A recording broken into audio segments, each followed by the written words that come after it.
It's summertime, it's warm out, the sun is shining, and you probably want to be outdoors enjoying it, right? But you also don't want the sunburn that can come with being outside in the sun, and the wrinkles that can come later in life, and the whole cancer thing too.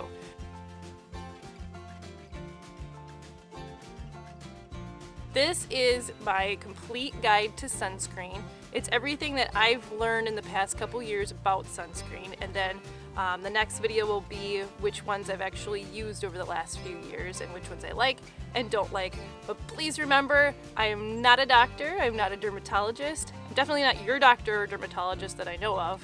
So this is just what I've found and what I prefer or don't prefer.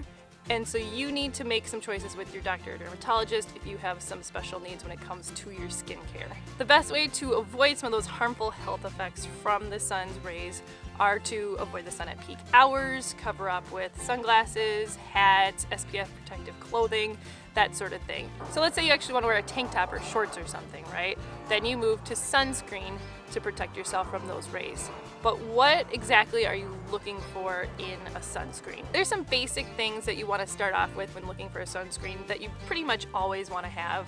You want it to protect you, right? So you're looking for a broad spectrum sunscreen that's going to protect you from UVB and UVA rays. And you also want to get an SPF of between 30 and 50. You probably want it to be water resistant in case you're swimming or sweating at all. And you probably want it to be safe and healthy for you as you slather it onto the largest organ you have. That's your skin. But you also don't want to look like a White Walker in a bikini because you couldn't rub it in all the way. And you don't want to spend too much time rubbing it in on you or your wriggly little kids. You might want it to be affordable, available, and easy to purchase, and from a company that's not totally evil. Oh yeah, and you give a damn about the environment. That's a whole lot of things to consider when you're just buying a sunscreen. But I wanted to know, like, which sunscreen is the healthiest, which one is best for the environment, and which one do I actually like. Or some combination of those where I find a happy medium between those three things. I've heard everything from the sunscreen that you're wearing is going to give you worse cancer than what you would get from the sun, to sunscreen all day, every day. So let's dig into the science and see what the research says about sunscreen. Let's start it out by looking at what we're fighting against. What is actually harmful to us from the sun? So one of those weird things I've heard is the more sunscreen you use, the more likely you're gonna get skin cancer from that sunscreen. And it sounds like this one is not true. The studies where there was like some sort of correlation between those two things didn't take into account the fact that the people who were using more sunscreen also spent more time outside. So that's one of those things where you had to put on your thinking cap a little bit and kind of look at the statistics and see what all is accounted in there. It's kind of like driving a car. If you drive a car all the time, odds are more likely that you might get in an accident versus someone who very, very rarely is in a car. And odds are if you're not paying attention while you drive, like texting and driving, you're probably more likely to get in an accident than someone that is a safe driver and pays attention.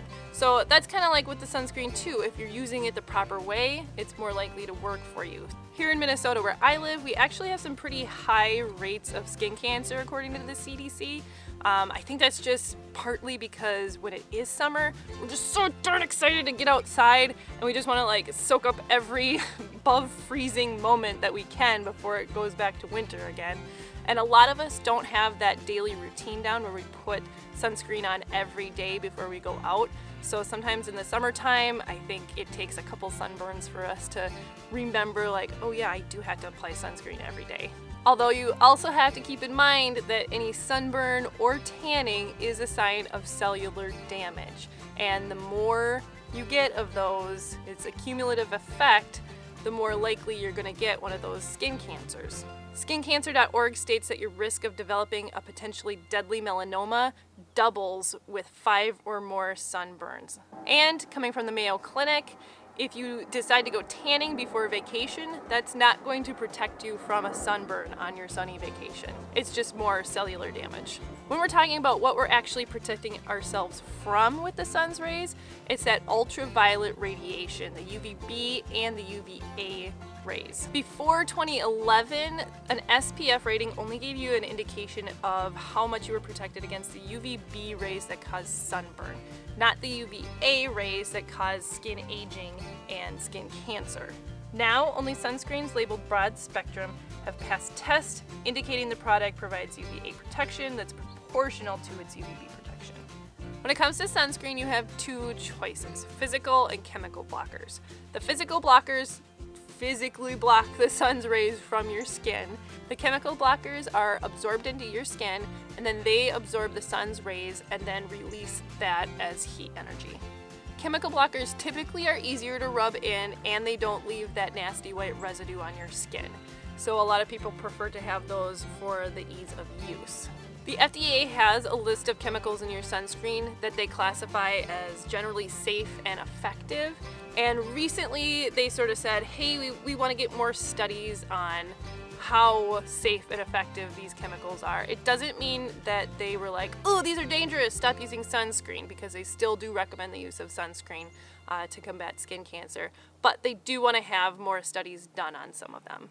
While some of these chemicals aren't outright dangerous, it is important to note that they do get absorbed into your skin, and they can be detected in your bloodstream, your urine, and your breast milk. There are some studies finding some correlation between sunscreen use and some health issues, but most of those abstracts that I read, because I didn't have access to the full journal, or the journal articles that I read, do say to continue using sunscreen and that more research needs to be done on those subjects. Overall, it seems like there's not enough corroborating evidence to support that there's immediate risks from using those chemicals in those sunscreens. However, if I were pregnant again or breastfeeding, I would probably just go ahead and opt for the physical blockers versus the chemical blockers, just to be on the safe side.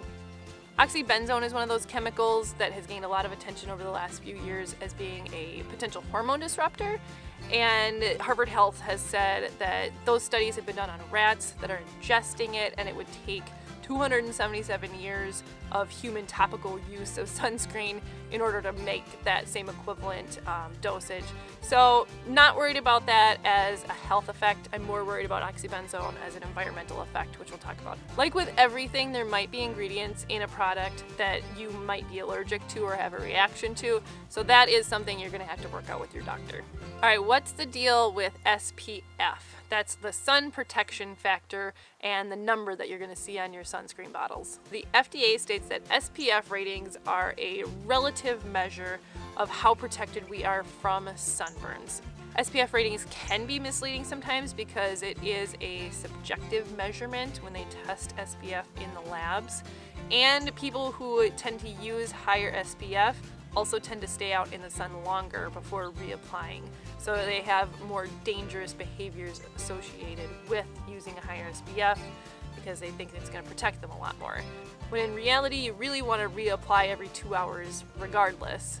For example, SPF 50 should block out 98% of the sun's UVB rays, while SPF 100, which seems like, whoa, there's way more protection with this, but that should really only block out 99% of the sun rays. So there's that 1% difference in between.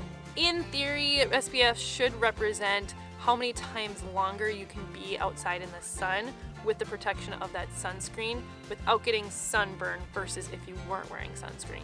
The most common recommendation is go for SPF 30 or higher and reapply every 2 hours.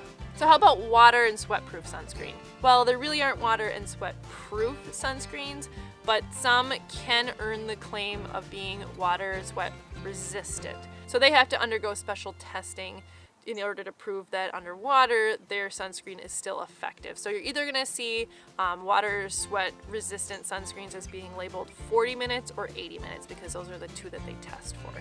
And after that period of time, you need to dry off and reapply. Or if you use your towel to dry off in between those times, you need to reapply after that, even if it's before that 40 minutes or 80 minutes is up. All right, vitamin D. We need vitamin D to help regulate the calcium and the phosphate use in the body, and that's to have strong muscles, bones, and teeth. Sunscreen works by blocking those UVB rays that you do need for vitamin D generation.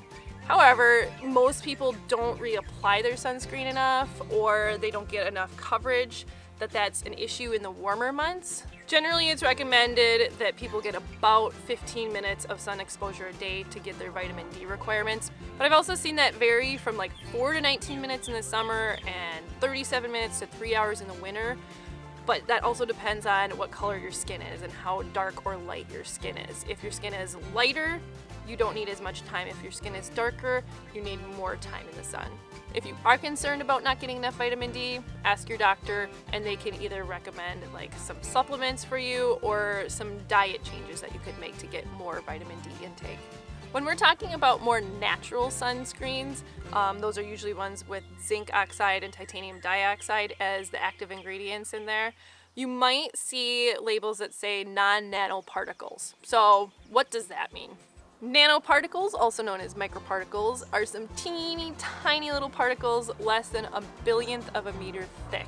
When you're using one of the more natural sunscreens, it's what makes those sunscreens easier to rub in so you don't have that classic like white lifeguard nose. There has been some concern on if those nanoparticles, the teeny tiny ones, get absorbed into your skin and through the layers and if they enter your bloodstream.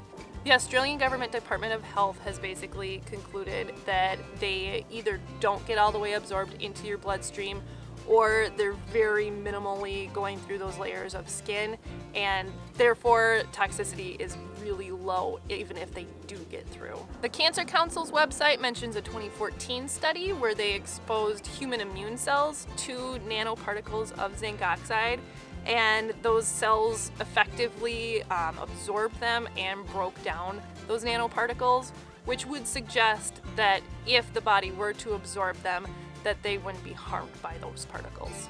Overall, it seems like more research is needed on the long-term effects of using nanoparticles in sunscreen, especially since most of the previous research has been studying the effects of ingestion of those particles. But the National Institute of Health does say that there is pretty low risk in the use of using sunscreens with nanoparticles. So not really a human health concern. However, we will talk about the effects of nanoparticles in the environment. So how about spray-on sunscreens and powdered sunscreens? Spray-on sunscreens give us a chance to actually get sunscreen on our wriggly little kids as they're trying to run away from us to go play outside. And powdered sunscreens allow us to put on a little extra protection over makeup. But are they a healthy option? That titanium dioxide that's found in our mineral sunscreens is classified as a possible human carcinogen upon inhalation by the International Agency for Research on Cancer. So rubbed in, great. Inhaled and breathed in, not so good. There's been animal studies that showed upon inhalation with that titanium dioxide, those little particles get stuck in those animals' lungs and they can cause inflammation and chronic damage, including tumor development in the lungs. And that those nano-sized particles of the titanium dioxide are more risky than the bigger ones. They can even move around to other tissues and organs and cause more systemic effects like allergies, asthma, and cardiovascular effects.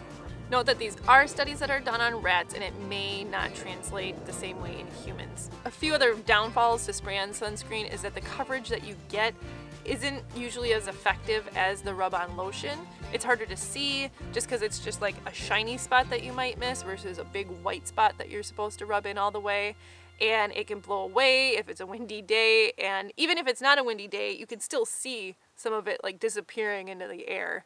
With those powdered sunscreens that you put on over your makeup, you do have to put it on over top of a layer of sunscreen that's already on your face. So you already need sunscreen as a base layer, and you'd have to put so much of the powdered stuff on that it's almost silly how much you would have to go through in order to do that every day. So I'm not thinking that powdered sunscreen or spray-on sunscreen is something that I'm going to be using in the future.